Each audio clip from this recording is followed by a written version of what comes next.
Hi friends, good morning, good afternoon and good evening and welcome to one more episode of the teaching from Babu Muralidharan and Company. And today's episode we will be discussing about golden rules of accounting. Before we understand the golden rules, we should understand the type of accounts because rules apply to the type of accounts and the transactions are based on the type of accounts. Let's go in detail.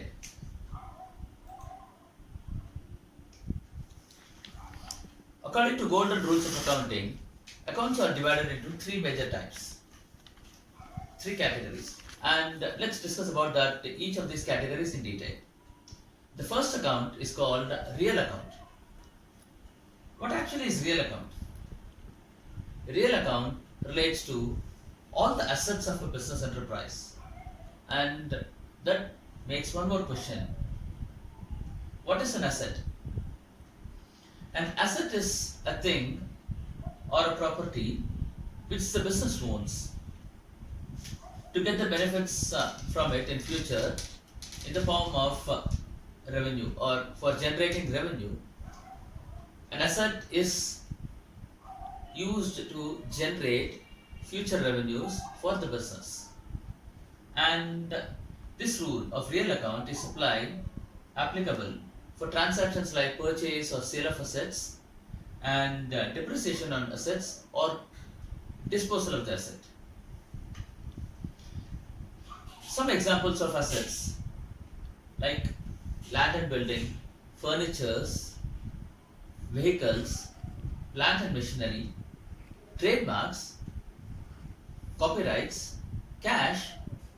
These are all some of the examples. The list is a bit more exhaustive, but I've just given some sample of assets. The second set of account is called personal account. By the name, it actually means an individual. So there are three types of individuals as far as an accounting is concerned. One is a real person like you and me, and the second is artificial persons like companies. For example, Babu Muralidharan and Company, ABC and Company, XYZ Limited. So these are all artificial people. And the third is called representative people. What is representative people? For example, I can give an example like an outstanding salary that needs to be paid, or a prepaid expenses. A prepaid expenses is an expense paid in advance.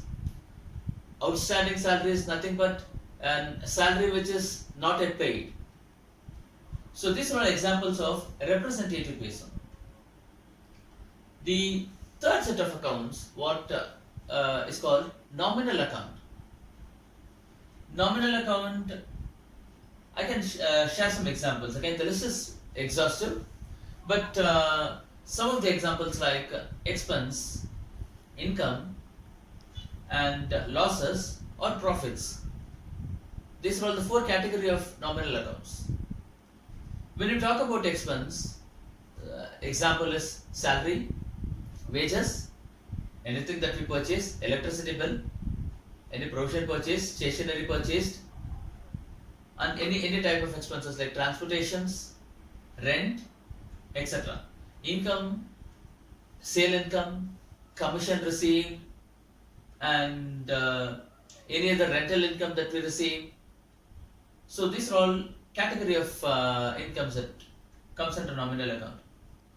And loss on sale of asset, or theft of an asset, or profit on sale of asset, or all the other type of nominal accounts like losses or profits on accounts. So let's get into details of this now. How do these golden rules of accounts apply? How do we apply these rules into these accounts? Let's take one example of a transaction. We can actually explain this by getting into a transaction mode. As to recap, a transaction is nothing but trade-off between two people. There should be a person who has to receive it and there should be a person who has to take it. That's called a transaction. Let's get into detail of what actually a transaction means and how a transaction can be applied to the golden rules of accounts and which account it has to be selected.